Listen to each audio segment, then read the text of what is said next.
Well, you know what? The desert is such a special place in springtime.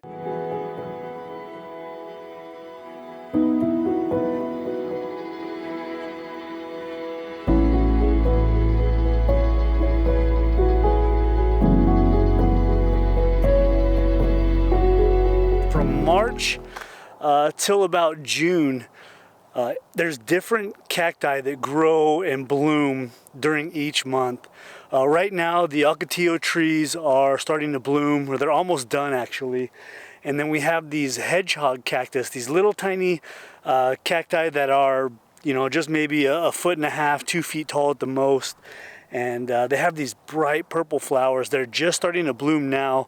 Later on in April and early May, you have the choyas, the barrel cactus, the prickly pears, and then after that, finally the saguaro. So you have like March until June with you know, springtime blooming different areas and different cacti, different plants. And then in May, we have these desert ironwood trees that turn like a pinkish purple.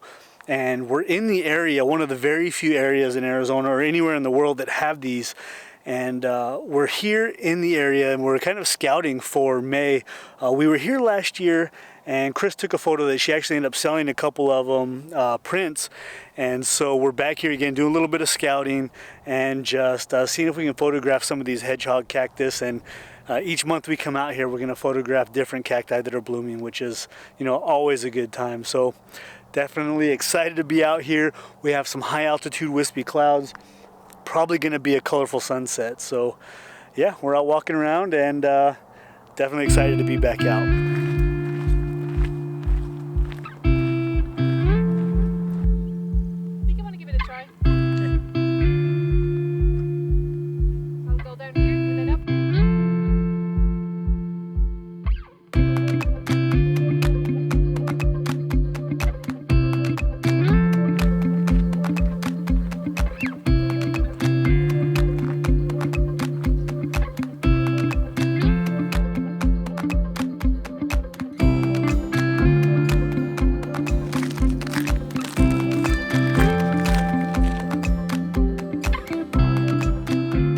One of the other things that wakes up in the desert in March are the snakes, the rattlesnakes particularly. Those are the ones you don't want to run into. And as I was walking here through the desert, this bush next to me just all of a sudden just this loud noise came out, and it was a jackrabbit, but it scared the creamy poop of a mystic unicorn. A couple drops of pee came out.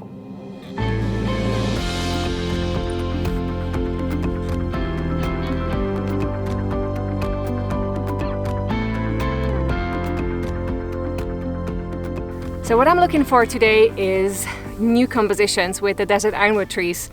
They're about to bloom here in the next month or so, and I want to be ready. And what I'm looking for is a 3x1 composition with including the desert ironwood trees.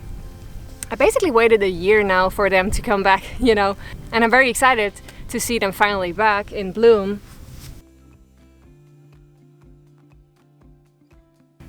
I just ran into a snake. It was about a meter long, I would say, and gray, like a light gray color, probably about 2 centimeters thick, and had orange stripes, but not like around the belly, but like lengthwise.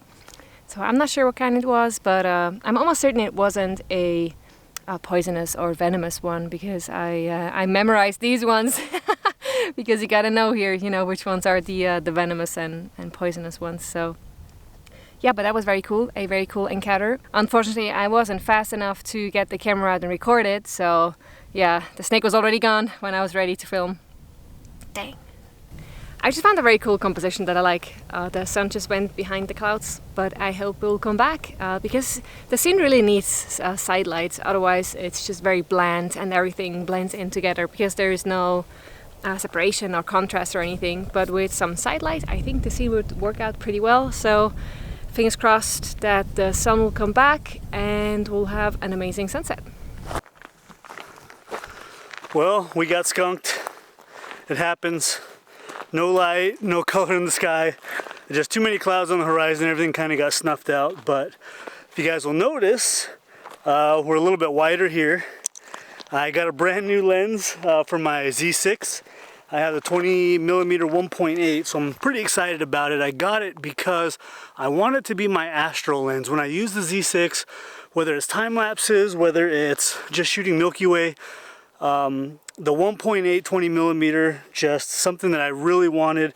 And also use it for vlogging. Like right now, it's really low light. The sun's gone down.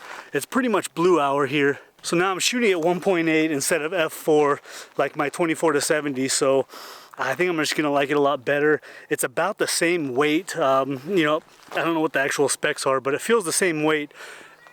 What's that? As a 24-70 f4. So I'm definitely excited about it. We have a workshop coming up in Joshua Tree in a couple of days in real time, you know, according to this video. By the time you guys see it though, the workshop will be over, but I'm excited to test it out, shooting the Milky Way in Joshua Tree. So anyway, we're gonna be back out probably tomorrow morning or tomorrow evening, so we'll continue the video then. It's okay, we get skunked. It's the way it works out sometimes, but either way, had a great time, and we'll see you guys in the morning. All right, guys, day 2. We're out here again. We were out last night. We're here for sunset again the next day, so we're gonna head out. We're in a different area, an area that if you guys have watched this channel, you know we're familiar. You're gonna be very familiar with that mountain behind me here. Here up against the Superstition Mountains, so super excited about being back out here. It's been a couple of months, so we like to come out here quite a bit, and every time I come out here, I try to get something different. Just kind of let my brain and my eyes wander and just try and find something unique, something that catches my eye and kind of work it. So that's the goal today, and yeah, nice day out. It's like 85 degrees Fahrenheit. It's a little bit breezy, high wispy clouds, so I can't ask for much more than that.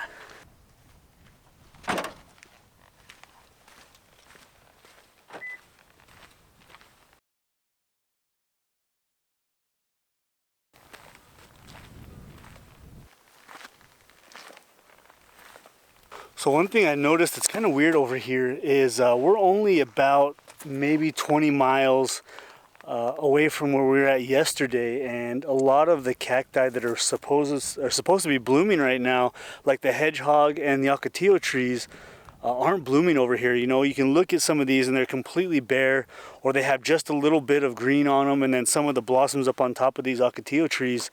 But it's not like it was over there, and literally it was just yesterday and it was about 20 miles away. Now we've had a pretty dry winter as it is, so things are blooming a little bit later, it seems like, and not as much. Like the wildflowers that are usually here right now aren't here, so it's not a good season for wildflowers, which is a shame, because the wildflowers here in the desert are absolutely beautiful. Last year was a great year for them. But yeah, it feels like some of these over here, I'm still seeing some of the buds on the hedgehog cactus, so I think they're probably maybe a little bit later. We're only about 500 feet in elevation maybe from where we were at yesterday, and not very far away. It's just to the south of us, so it's pretty interesting that over here it's at least the blooming is a little bit different, and a little bit past it looks like on the ocotillo trees, but maybe not quite yet on some of these hedgehogs. So I'm following this like strangest sound here. I think it's some kind of bird, maybe a vulture. I don't know if you can hear it. Maybe the camera can pick it up. Could you hear that?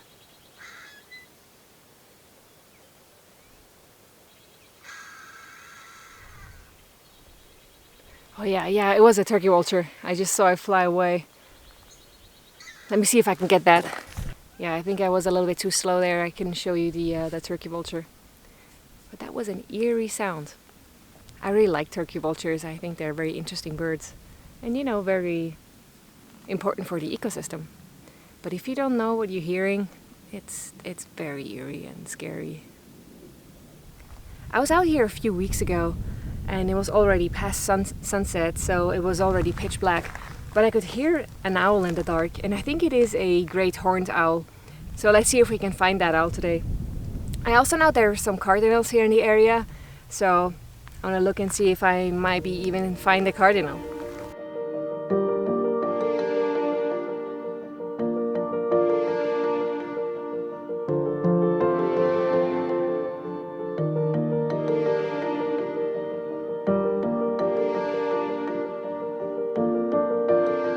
side. So I think I found something that I'm happy with. It took a lot because those two saguaros that are in the background there, I don't like them. I tried to hide them. I tried getting down low, up high. I was moving by inches, and you guys know if you've tried to move a tripod just a couple of inches to the left or the right or forward or back or up and down, it's kind of a pain. What I had in my mind was a little bit different. It was more of a silhouette, but the light right now is so good, and I really like this saguaro that's right here in the foreground on the left hand side there.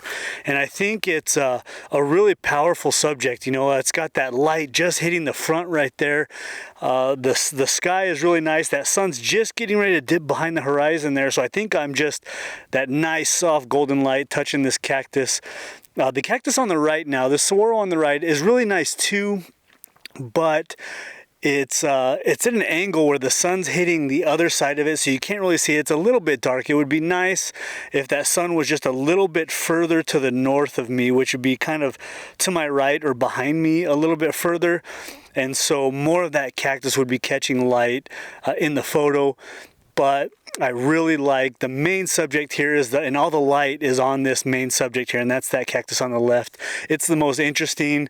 It's got a lot of character. It's got the arms. It's got the lines and everything's really nice. I'm gonna take this shot here right now. And then I'm gonna try and still find something, or I'm gonna wait here for a little bit longer and really try and work this composition for a silhouette shot. This tree, like I said, I'm really happy with this saguaro, so if I can make something work with a silhouette, I'm going to try that as well, but I am liking this shot right here.